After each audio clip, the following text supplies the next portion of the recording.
Hey everyone, so let us move to our next chapter, which is Principle of Inheritance and Variation, chapter number 5 of class 12th. तो आज हम इस बारे में समझेंगे।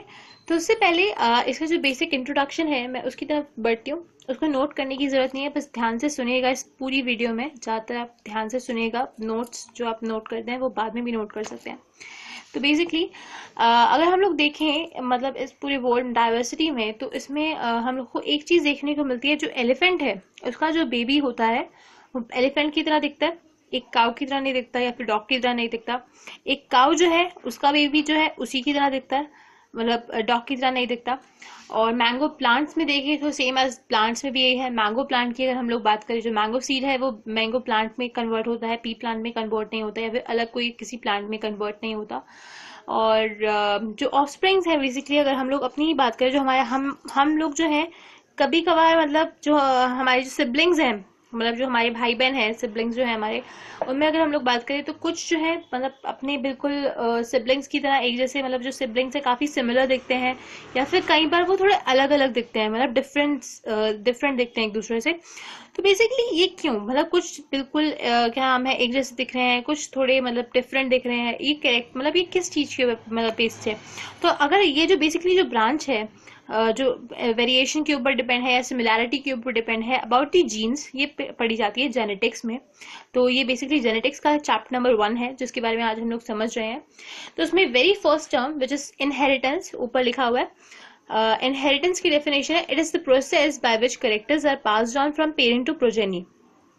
इसमें कहता है कि ऐसा प्रोसेस जिसमें जो कैरेक्टर्स हैं वो पास किए जाते हैं from their parents to their progeny, उसे कहते हैं इनहेरिटेंस। मतलब कि कोई ऐसा कैरेक्टर जो कि इनहेरिट किया जा रहा है प्रोजेनी के द्वारा फ्रॉम देयर पेरेंट्स, उस प्रोसेस को कहा जाता है इनहेरिटेंस। ठीक है, वो कैरेक्टर बेसिकली टॉल मतलब हाइट के ऊपर हो सकता है, टॉल या ड्वार्फ, सॉरी टॉल या शॉर्ट, एंड कलर के ऊपर हो सकता है, स्किन कलर के ऊपर ब्राइट और डार्क। ठीक है, और भी मतलब काफी ऐसे एग्जाम्पल्स हैं। और नेक्स्ट इज वेरिएशन। अगर हम लोग वेरिएशन की बात करें, it is the degree by which progeny differ from their parents. Variation basically वो डिग्री है जिसकी वजह से जो प्रोजेनी है, वो जो बेबीज हैं, वो अपने पेरेंट्स से थोड़े से अलग दिखते हैं। फॉर एग्जाम्पल अगर हम लोग अपनी ही बात करें तो आपने देखा होगा कि आप जो है अपने पेरेंट्स की एग्जैक्ट कॉपीज नहीं है, कुछ डिफरेंस है आपके। अगर आपकी नोज मिलती है तो आपके लिप्स नहीं मिलते, आपका फोरहेड मिलता है तो आपके मतलब क्या नाम है नोज नहीं मिलती। तो ऐसी मतलब ये वेरिएशन है बेसिकली वो डिग्री जिसकी वजह से जो प्रोजेनी है वो पेरेंट्स से अलग दिखती है। तो ऐसा क्यों, ये वेरिएशन बेसिकली होती कैसे है या क्या इसका कारण है, तो इस बारे में अगर हम लोग बात करें तो ये बेसिकली जो नेक्स्ट एज ह्यूमन से शुरू है पैरा, ये उसी बेस पे आप इसको लिख सकते हैं बाद में, लेकिन आप एक बार पहले समझ लीजिए। इसमें अगर हम लोग बात करें कि जो हमारे जो एंसेस्टर्स या फिर प्री एंसेस्टर्स थे, उनको इस बारे में पहले से ही नॉलेज थी। जो ह्यूमंस जो बेसिकली 8000 और 1000 BC के दौरान थे, उन लोगों को पहले से ही पता था कि जो वेरिएशन का बेसिक कॉज है, जो वेरिएशन का कारण है बेसिकली, वो होता है सेक्सुअल रिप्रोडक्शन की वजह से ही है। ठीक है, अब मतलब सेक्सुअल रिप्रोडक्शन में उनको पता चल गया कि इस वजह से वेरिएशंस होती हैं। तो उन्होंने क्या किया कि उन्होंने एक्सप्लॉइट करना शुरू कर दिया वेरिएशंस को, जो कि उनके लिए काफी बेनिफिशियल साबित हों। फॉर एग्जाम्पल ऐसे वो डोमेस्टिफिशियल, हम लोग पहले पढ़ चुके हैं कि डोमेस्टिफिशियल मतलब डोमेस्टिक काम में ज्यादा वो थे, मतलब जैसे मछली पालन करना एंड पशु पालन में वो जो पहले जो थी जनरेशन वो पहले उसमें थी। तो उन्होंने क्या किया, वेरिएशंस को एक्सप्लॉइट किस तरह से किया जिसकी वजह से उनको फायदा हो। उन्होंने क्या किया, that were naturally they exploited the variations that were naturally plants and animals that were naturally present in plants and animals to selectively breed and select the organisms with desirable characters। उन्होंने क्या किया, जो variations वो ली जो कि naturally present होती हैं plants and animals में, और उनको सिलेक्टिवली ब्रीड करना शुरू किया एंड उन ऑर्गेनिजम्स को सिलेक्ट किया जिसकी वजह से उनको मतलब डिजायरेबल कैरेक्टर्स मिल सके। फॉर एग्जांपल अगर हम लोग बात करें कि ऐसी उन्होंने अगर काउज अगर उनको मिल्क प्रोडक्शन ज़्यादा चाहिए तो उन्होंने ऐसी काउज लिए, मतलब मेल एंड फीमेल लिए, जिनकी वजह से उनको ज़्यादा टाइम तक जो है वो मिल्क मिल सके और अच्छी हाई क्वालिटी में मिल सके। ठीक है, उस तरह के डिजायरेबल कैरेक्टर्स उन्होंने लिए, जिसका एग्जाम्पल जो है वो है साइवल काउस इन पंजाब, जो कि पंजाब में पाई जाती हैं साइवल काउस। ये इसका एक एग्जाम्पल है। ठीक है, और इस बारे में बेसिकली आप लोग इकोलॉजी टर्म्स, मेरे ख्याल से इकोलॉजी में ऑर्गेनिज्म एंड पॉपुलेशन में आप लोग पढ़ेंगे, ठीक है। तो अभी तक इतनी इन्फॉर्मेशन काफ़ी है। तो इसके बाद इनको बेसिकली ये तो पता था कि जो कैरेक्टर्स हैं, जो सेक्सुअल रिप्रोडक्शन वेरिएशन जो है वो सेक्सुअल रिप्रोडक्शन की वजह से होती है, लेकिन उसको इसका बेसिक साइंटिफिक रीज़न नहीं पता था। तो साइंटिफिक रीज़न जो है वो हुआ मिड 19th सेंचुरी के दौरान, जब मेंडल ने एक्सपेरिमेंट करना शुरू किया। तो मेंडल की लॉज ऑफ इनहेरिटेंस के बारे में हम लोग एक बार समझते हैं। ओके, तो अब मेंडल का जब काम शुरू हुआ तो उसकी वजह से आगे पता चला कि मतलब क्या नाम है, जो सेक्सुअल रिप्रोडक्शन में जो वेरिएशंस है वो किस वजह से हैं। तो आगे आपको समझ में आएगा। तो very first point of the Mendel's laws of inheritance कहता है Gregor Mendel conducted hybridisation experiment और garden peas for 7 years। Basically जो बेसिक क्या था जो बेसिक एक्सपेरिमेंट का जो बेस था वो गार्डन पीस, ठीक है, जिस पे रख के उन्होंने 7 साल तक इस पे एक्सपेरिमेंट किया, ठीक है। तो Gregor Mendel conducted hybridisation experiment on garden peas for 7 years। 7 साल तक गार्डन पीस के ऊपर हाइब्रिडाइजेशन एक्सपेरिमेंट किया गया। और ये पहली बार था कि बायोलॉजी में स्टैटिस्टिकल एनालिसिस या फिर मैथमेटिकल लॉजिक्स जो है वो अप्लाइड हो रहे थे, ठीक है। And the third is Mendel investigate these characters in plants that shows opposing traits. और मेंडल ने ये जो प्लांट्स में कैरेक्टर्स देखे कि मतलब जो अपोजिंग ट्रेट्स शो कर रहे थे, जैसे tall or dwarf, round and wrinkle seeds और येलो एंड ग्रीन सीड्स और difference in their flower colours. ये बेसिकली अगर आप लोग देखेंगे तो page number I will show you, page number 71 में कंट्रास्टिंग ट्रेट्स दे रखे हैं। Stem height, flower colour, flower position, pod shape, pod colour, ये सब इसी का है। ये basically true breeding pea lines के ही एग्जांपल्स हैं। ये आपको आगे समझेंगे। तो आगे बढ़ते हैं। Okay, the next point is कहता है मेंडल कंडक्टेड सच आर्टिफिशियल पॉलिनेशंस और cross pollination experiments using true breeding pea lines. जो मेंडल ने बेसिकली ये जो पॉलिनेशन या क्रॉस पॉलिनेशन जो एक्सपेरिमेंट किया वो किसके यूज से किया? ट्रू ब्रीडिंग पी लाइन्स लिया उन्होंने। Basically true breeding pea lines थे क्या? तो ट्रू ब्रीडिंग पी लाइन्स वो प्लांट की वेराइटीज थी जो कि that have undergone continuous self pollination, जो कि लगातार self pollination, continuous self pollination करती रहे, बट और क्या नाम है, स्टेबल ट्रेट इनहेरिटेंस शो करती रहे सेवरल जनरेशन तक। अगर आपको थोड़ा सा याद होगा, जिन्होंने chapter number 14 organism and population पढ़ा होगा, उसमें हम लोगों ने ये पढ़ा है कि जो अगर सेल्फ पॉलिनेशन लगातार होती रहे तो उसकी वजह से जो है उनके जो कैरेक्टर्स हैं या फिर मतलब वो मतलब खराब होना शुरू हो जाते हैं, ऐसा कुछ था मेरे ख्याल से। उसकी मुझे एग्जैक्ट लाइन तो बट याद नहीं है, बट मेरे ख्याल से उसमें ये था कि अगर क्या कहते हैं ट्रू मतलब अगर लगातार सेल्फ पॉलिनेशन होती है तो मतलब एक डिप्रेशन, मेरे ख्याल से हाँ, इनब्रीडिंग डिप्रेशन जो है वो आ जाता है, जिसकी वजह से जो फर्टिलिटी है वो कॉज मतलब जो प्रोडक्टिविटी है वो भी कम हो जाती है। ऐसा ही कुछ है, आप मतलब रेफर कर सकते हैं। मेरे ख्याल से फूड प्रोडक्शन वाले चैप्टर में है ये। तो बेसिकली इतना इम्पोर्टेंट नहीं है, बट स्टिल आपको पता होना चाहिए। अब इसकी तरफ बढ़ते हैं। ट्रू ब्रीडिंग पी लाइन्स वो मतलब वो प्लांट वेराइटीज हैं जो कि सेल्फ पॉलिनेशन लगातार करती रहे, ठीक है, फिर भी स्टेट ट्रेट इनहेरिटेंस शो करती हैं और सेवरल जनरेशन तक कुछ भी मतलब उनकी जो प्रोडक्टिविटी में कमी नहीं आती है, ठीक है, और फर्टिलिटी में उनकी कमी नहीं आती है, और इनब्रीडिंग डिप्रेशन बेसिकली उनमें नहीं होता। इस वजह से वो ट्रू ब्रीडिंग पी लाइन्स कही जाती हैं। और ऐसी 14 true breeding P plant varieties जो है मेंडल ने एक्सपेरिमेंट में यूज की अपने, जो कि मैंने अभी आपको टेबल दिखाया था सेम एज वही जो था कि pot colour and pot shape, ये सब उस पर true breeding P plant varieties हैं। तो अगर हम लोग इनहेरिटेंस ऑफ वन जीन की बात करें तो इनहेरिटेंस ऑफ वन जीन में बेसिकली पेरेंट्स ये होमोजाइगस और हेटेरोजाइगस आपको पता होना चाहिए। होमोजाइगस ये टर्म जिसमें small capital D and capital T होगा, और स्मॉल टी ये भी हमारा होमोजाइगस है। हेटेरोजाइगस टर्म हमारी ये वाली हुई, ठीक है, ये आपको पता होना चाहिए। अब जब हम लोगों ने इनको पॉलिनेट करवाया, क्रॉस पॉलिनेट करवाया, इसकी वजह से हम लोगों को जो हमारी F1 प्रोजेनी मिली वो हमारी ये मिली। ये आपको समझ में आया कैसे आया? बेसिकली ये जो हमारा क्या नाम है, ये हमारे होमोजाइगस, ठीक है, ये हमारे जीन्स, इन्होंने ये जब सेपरेट हुए या सेग्रीगेट हुए मियोसिस के द्वारा, उससे ये हमारा कैपिटल टी, ये भी कैपिटल टी, ये small T and small T. ये जो कैपिटल टी है इस स्मॉल टी के साथ रिएक्ट होगा तो टी बनाएगा, ये कैपिटल टी फिर दूसरे इसके साथ रिएक्ट होगा तो टी टी बनाएगा, फिर सेम एज ये वाला इसके साथ, ये वाला इसके साथ, तो हमारे पास ये टर्म्स आई heterozygous tall plants, heterozygous tall plants. अब इसमें एक चीज देखने वाली है कि यहाँ पे सभी जो है टॉल है लेकिन ड्वार्फ कोई भी नहीं है। ये कैसे आया? ड्वार्फ भी आना चाहिए था क्योंकि पेरेंट जो है वो तो ड्वार्फ भी यूज हुआ है, ठीक है। तो इसके बारे में भी हम लोग आगे समझेंगे।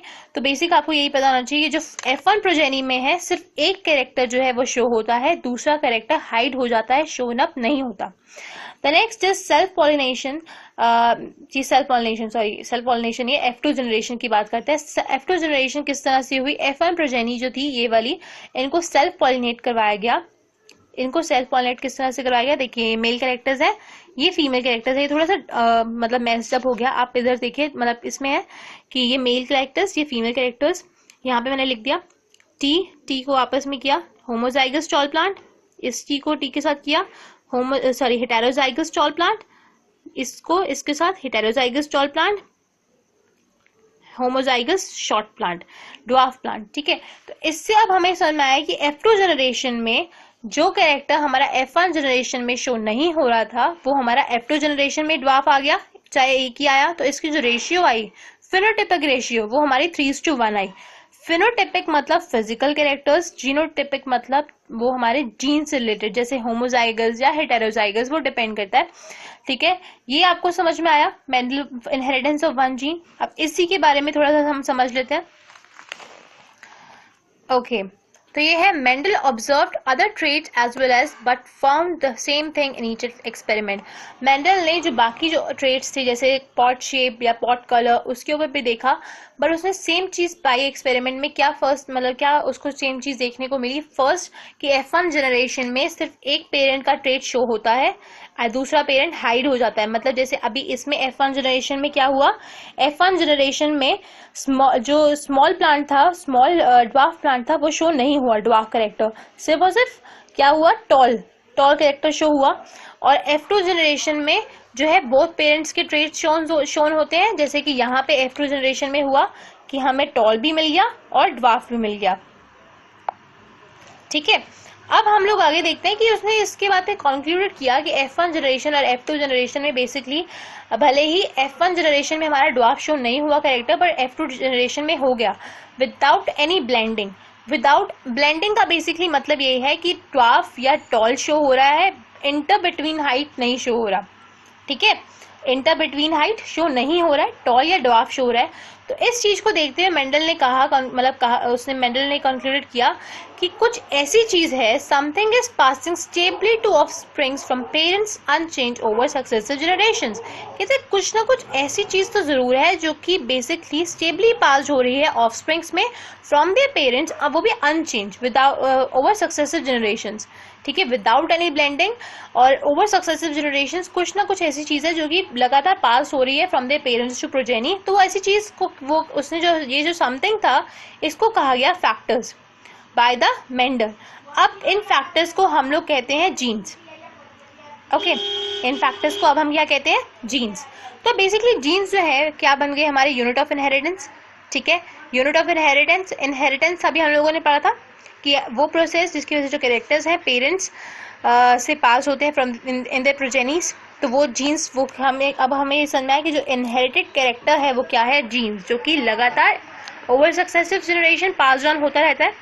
और जो बेसिकली ये जो जीन्स है कंटेन्स करते हैं information that is required to express a particular trait in an organism. और ये जो जीन्स है इनमें वो इन्फॉर्मेशन होती है जो कि एक पर्टिकुलर ट्रेट को एक्सप्रेस करने के लिए इन एन ऑर्गेनिज्म जिसकी जरूरत होती है, ठीक है।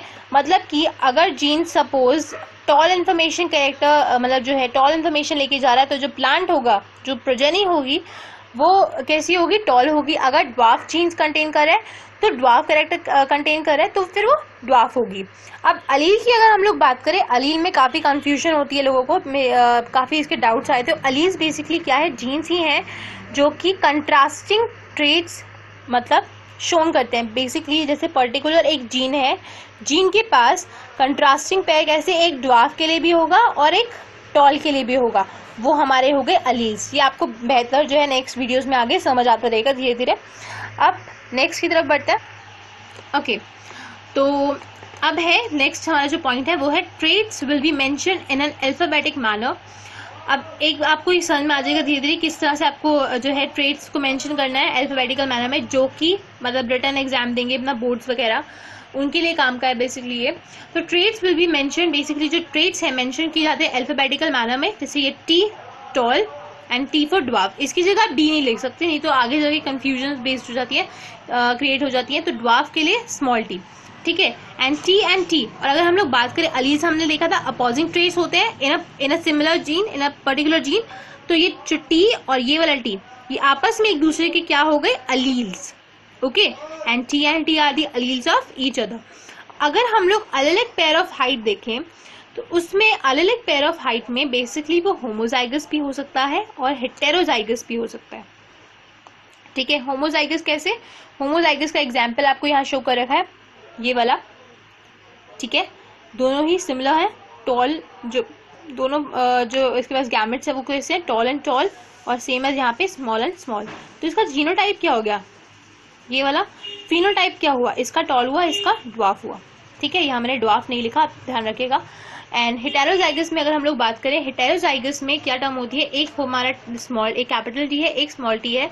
तो बेसिकली वो कैरेक्टर जो ये जो कैपिटल टी है वो डोमिनेंट होगा और जो स्मॉल टी है हमारा रिसेसिव होगा, ठीक है। तो मतलब कि one character dominates the other, मतलब ये जो हमारा टी है ये डोमिनेंट है, जिसने अपना पूरा जो कैरेक्टर है वो शोन कर लिया इन दी प्रोजेनी, ठीक है। तो इस वजह से जो रिजल्टेंट कैरेक्टर आया वो हमारा क्या आया, टॉल प्लांट। ये आप ध्यान रखिएगा, ये बहुत इजी थिंग्स है बेसिकली, इसमें कंफ्यूज होने की कोई बात नहीं है। एंड अब है मोनोहाइब्रिड क्रॉस की मोनोहाइब्रिड क्रॉस होता क्या है, इसके लिए भी काफी डाउट्स थे। तो बेसिकली मोनोहाइब्रिड क्रॉस वो होता है when the genes controls mono character, मतलब कि जब जीन्स में सिर्फ और सिर्फ एक कैरेक्टर होता है और उसी की वो जो हाइब्रिडाइजेशन की जाती है उसे हम लोग कहते हैं मोनोहाइब्रिड। और जब the crosses between two monohybrid is called a monohybrid cross. जैसे फॉर एग्जांपल अगर एक पर्टिकुलर जीन है उसमें हाइट कैरेक्टर है ओनली, तो वो क्या हो गया, मोनोहाइब्रिड क्रॉस। अगर सपोज डाईहाइब्रिड की अगर मैं बात करूं कि डाईहाइब्रिड क्रॉस कैसे होते हैं, अगर एक ही पर्टिकुलर जीन में हाइट का कैरेक्टर भी है प्लस कलर का भी कैरेक्टर है, तो वो कैसे हो गए, डाईहाइब्रिड क्रॉस, क्योंकि उसमें कलर भी है उस जीन में और हाइट का कैरेक्टर भी है, तो वो क्या हो गए, डाईहाइब्रिड क्रॉस। मोनोहाइब्रिड क्रॉस जिसमें सिर्फ और सिर्फ वन कैरेक्टर शोन अप होगा वो हमारा होगा मोनोहाइब्रिड, ठीक है। अब आगे बढ़ते हैं, ओके। तो ये नेक्स्ट पॉइंट है हमारा कि recessive parental trait blending theory to describe 15% chances phenomena. Okay, ये आप नोट मत कीजिएगा प्लीज, इसके बारे में आप सिर्फ सुनिएगा, इससे आपको काफी चीज क्लियर हो जाएंगी। रिसेसिव पेरेंटल ट्रेट की अगर मैं बात करूं तो बेसिकली हेटेरोजाइगस की मैं बात इसमें कर रही हूँ, ठीक है। तो रिसेसिव में क्या होता है कि मतलब अगर ये डोमिनेंट कैरेक्टर है और ये पर्टिकुलर है, तो इन दोनों के पास बेसिकली अगर ये अपनी प्रोजेनी की तरफ मतलब अगर गैमेट्स की फॉर्मेशन में अगर पास होंगे, अगर सपोज ये गैमेट सेग्रीगेट होते हैं, अलग अलग होते हैं, तो एक कैपिटल टी है, एक स्मॉल टी है, तो अगर जब ये प्रोजेनी की तरफ पास होंगे तो इनके पास 50-50% चांसेस है कि जो सॉरी रिजल्टेंट प्रोजेनी हो हमारी, तो वो टॉल भी हो सकती है, ड्वार्फ भी हो सकती है, वो डिपेंड करता है, ठीक है। मतलब 50-50% चांसेस है कि वो स्मॉल टी भी बन सकती है या कैपिटल टी भी हो सकती है, ठीक है। ये मतलब बेसिकली 50% चांसेस फिनोमेना जो मैंने ऊपर लिखा है वो ये है हमारा, ठीक है। और F2 जनरेशन की अगर मैं बात करूँ, F2 जनरेशन की जो ऑब्जर्वेशन की गई, बेसिकली मैंने यहाँ पे पूरा दिखाया नहीं है, टी ये हमारा क्या नाम है, पेरेंट्स है, ठीक है। और ये F1 जनरेशन जो हमें मिली, F1 जनरेशन का हम लोगों ने सेल्फ पॉलिनेट किया, ठीक है। ये सेल्फ पॉलिनेशन करने के बाद हम लोगों को सेल्फ पॉलिनेशन में F2 जनरेशन मेरे ख्याल से मैंने भी शो नहीं किया ना, नहीं कर दिया, how can I forget, F2 generation ये, ठीक है। F2 जनरेशन मैंने शो कर दिया यहाँ पे, इसमें एक ड्वार्फ दूसरा टॉल, 3:1 फिनोटाइपिक रेशियो। अगर मैं जीनोटाइपिक रेशियो की मैं बात करूं तो इसमें आप देख रहे हैं कि इसमें जो होमोजाइगस टॉल प्लांट है वो हमारा कैसा है, 1 एंड नंबर 1 आया है, और हेटेरोजाइगस 2 1:2, और ये होमोजाइगस शॉर्ट 1:2:1 जीनोटाइपिक रेशियो है हमारी, ठीक है। यहाँ मैंने यहाँ पे शो करा है जीनोटाइपिक रेशियो। F2 ऑब्जर्वेशन में हमने क्या ऑब्जर्व किया कि फिनोटाइपिक रेशियो हमारी 1:2:1 आ रही है और फिनोटाइपिक रेशियो हमारी 3:1, ठीक है। अब बेसिकली अब ये देखा गया कि टेस्ट क्रॉस एक्सपेरिमेंट से पहले मैं आपको एक चीज समझाती हूँ कि इसमें बेसिकली देखा गया, जब आगे ऑब्जर्व किया गया जो F2 ऑब्जर्वेशन के बाद कि जो F3 जो थी जनरेशन, F4 जनरेशन जो थी उनमें भी ड्वार्फ कैरेक्टर शो है कि नहीं है। तो जब उन्होंने पॉलिनेट करवाया तो देखा कि जो F3 जनरेशन में भी और F4 जनरेशन में भी हमें ड्वार्फ प्लांट्स देखने को मिले। ठीक है, तो देखने को अच्छा चलो मिल गए। तो अब इसमें ये चीज देखने वाली थी कि होमोजाइगस है कि हेटेरोजाइगस है। अब हमें ये नहीं पता, क्योंकि हम बेसिकली किसी प्लांट के टॉल होने से हम ये नहीं बता सकते कि उसमें जीनोटाइपिक कैसा होगा, होमोजाइगस होगा कि हेटेरोजाइगस होगा। इसके लिए एक एक्सपेरिमेंट किया गया जिसका नाम था टेस्ट क्रॉस एक्सपेरिमेंट नाम था उसका। तो फर्स्ट इसमें very first point, as we can not जज एनी प्लांट, सेम एज आपको बता चुकी हूँ कि हम लोग किसी भी प्लांट को जज करके उसके फिनोटाइपिक स्ट्रक्चर से नहीं बता सकते कि उसका जीनोटाइपिक कैसा होगा, होमोजाइगस होगा कि हेटेरोजाइगस होगा। ठीक है, to determine the genotypic of tall plant at F2, अगर हम लोग क्या नाम है F2 में अगर हम लोगों ने जीनोटाइपिक बतानी है मतलब टॉल प्लांट की कि वो क्या नाम है क्या कहते हैं होमोजाइगस है कि हेटेरोजाइगस है, तो मेंडल ने क्या किया, इस चीज को सॉल्व करने के लिए एक टॉल प्लांट लिया F2 जनरेशन का, ठीक है, और एक ड्वार्फ प्लांट लिया। अब बेसिकली यहाँ पे जो टॉल प्लांट है F2 जनरेशन में एक होमोजाइगस भी प्रेजेंट है, हेटेरोजाइगस भी दो प्रेजेंट है। तो दोनों के टर्म मैं आपको यहाँ पे शो करके दिखा रही हूँ। और ये ध्यान रखिएगा, टेस्ट क्रॉस एक्सपेरिमेंट में one is the heterozygous taken and another is the homozygous dwarf one taken. ठीक है, मतलब एक जो है वो टॉल प्लांट लिया जाता है, हेटेरोजाइगस ड्वार्फ लिया जाता है होमोजाइगस। तो यहाँ पे बेसिकली मैंने आपको दोनों चीजें शोन की हैं कि एक तो है यहाँ पे होमोजाइगस ले लिया मैंने विद द ड्वार्फ तो लेना ही लेना है। ठीक है, होमोजाइगस लिया मैंने टर्म, तो मेरे पास क्या आया, सारे जो आए वो कैसे आए, हेटेरोजाइगस। ठीक है, मतलब हेटेरोजाइगस टॉल प्लांट्स आए। नेक्स्ट में जब मैंने देखा कि जब मैंने यहाँ पे लिया तो यहाँ पे क्या आया, मेरे पास दो हेटेरोजाइगस आए और दो ड्वार्फ आए। तो बेसिकली अगर मुझे ये पता करना है कि मतलब एक जो प्लांट है वो होमोजाइगस है स्ट्रक्चर में या हेटेरोजाइगस है, तो मैं क्या करूंगी, होमोजाइगस के लिए मेरे पास सभी सब कैसे आएंगे, टॉल प्लांट्स आएंगे। और अगर मैं हेटेरोजाइगस लेती हूँ तो हेटेरोजाइगस में मेरे पास कैसे आएंगे, दो प्लांट ड्वार्फ आएंगे, दो प्लांट मेरे टॉल आएंगे, जिसकी वजह से मुझे पता चल जाएगा कि मैंने क्या कौन सा फिनोटाइपिक स्ट्रक्चर जीनोटाइपिक स्ट्रक्चर लिया, हेटेरोजाइगस ऑफ टॉल प्लांट। ये समझ में आया। ये बेसिकली हमारा नेक्स्ट लास्ट टॉपिक था। अब जो नेक्स्ट हम टॉपिक में कवर करेंगे वो होगा हमारा लॉस ऑफ इनहेरिटेंस। तो स्टे ट्यून फॉर दैट। और if you like this video please like, share and subscribe. और कमेंट आप लोग नहीं करते हैं तो कमेंट करके मुझे बताइएगा कि किस तरह की आपको वीडियो लगी, और कोई भी चीज़ मुझे अगर इम्प्रूव करनी चाहिए please tell me that also, so that I can improve it later on for you all guys. And the next thing is, if you're facing any kind of problem, you can message me on my carestudy@gmail.com, my Google Plus community as well with the name of Yashpreet Kaur. And you can comment in the comment section below as also for your queries regarding any topic. और if you find any difficulty in any topic, please kindly say me. I will मतलब मैं कोशिश करूँगी basically कि उस topics पे video बना पाऊँ। एंड अभी तक जिनकी वीडियो नहीं बनी है, I am really sorry for that. और अब से जो है वो रेगुलरली वीडियोस अपलोड होंगी एंड बनेगी। सो उसके लिए please like, share and subscribe also for my channel, जिन्होंने अभी तक सब्सक्राइब नहीं किया है। And till then, thank you so much and stay happy.